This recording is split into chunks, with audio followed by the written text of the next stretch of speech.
Can you speak to the attractiveness of Mother Mary and like her comfort in her own femininity and how we as, men especially, but also anyone, man or woman, can like relate to her because yes, she had humility, but there was also like the perfection of her soul, perfection of her body, mind, and heart, and just what how do we wrestle with the reality of Mary being all beautiful? I think it was on the top of John Paul II's manuscript of Theology of the Body. He put "Tota es pulchra Maria," and it was "Mary, you are all beautiful." Mm-hmm. And I think maybe some kind of reflection over the beauty of Mary in a way that's healing and untwists the lies of this pornographic culture and the over sexualization of everything.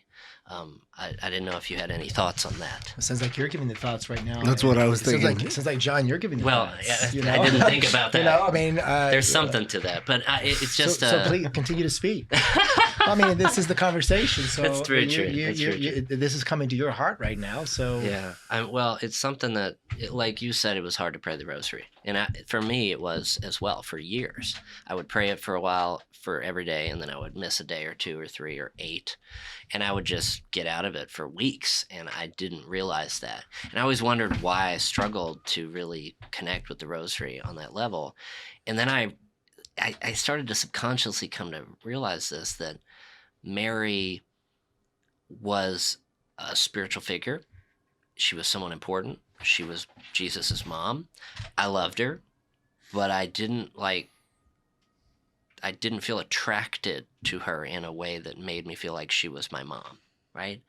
I didn't feel any feminine heart from her in the sense of how I had experienced it in other settings, right? Where, you would normally think a man would experience the feminine heart by being attracted to the beauty of a woman's body, right? Or her personality.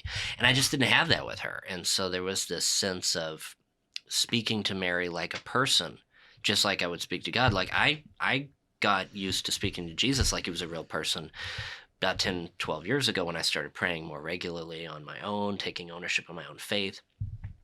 Beyond when I first met you, when I was in high school, like that was when I was still being raised and I was absorbing the faith of my parents and grandparents.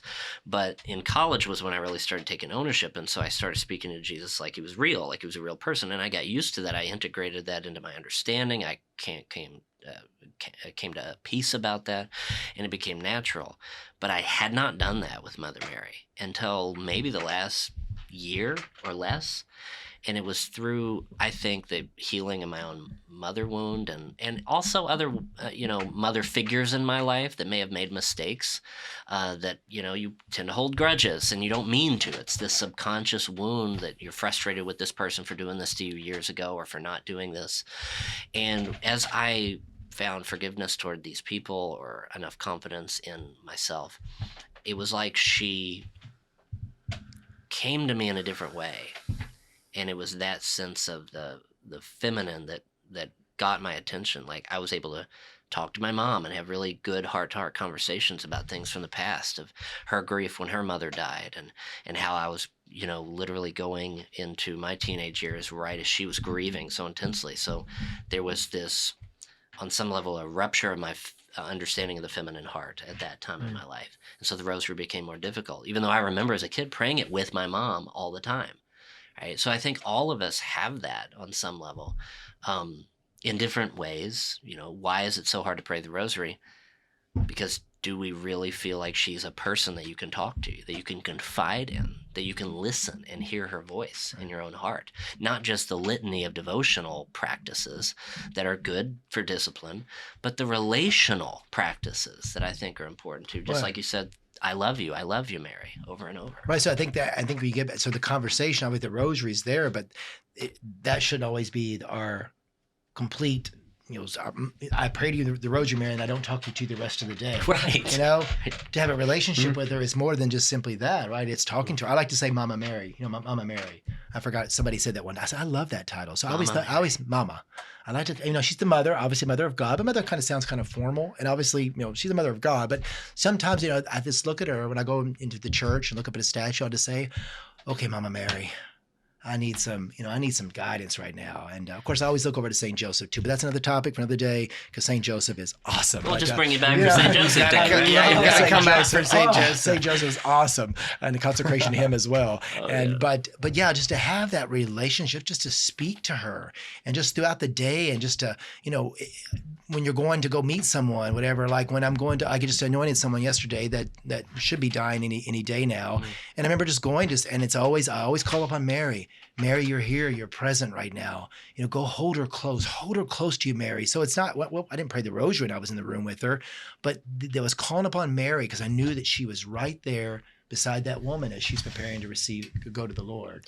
So, that maternal, right, to have that maternal relationship. Yeah, I mean, with Jesus her. said Abba, Daddy, in many ways. So to say Mama or Mommy, Right. that sounds juvenile, but aren't we all children? Exactly. If you haven't already, like, subscribe, make sure you're getting those notifications, and especially share.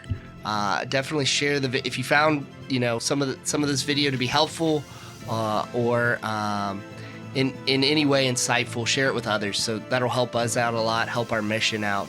Until next time on Spirit and Spire.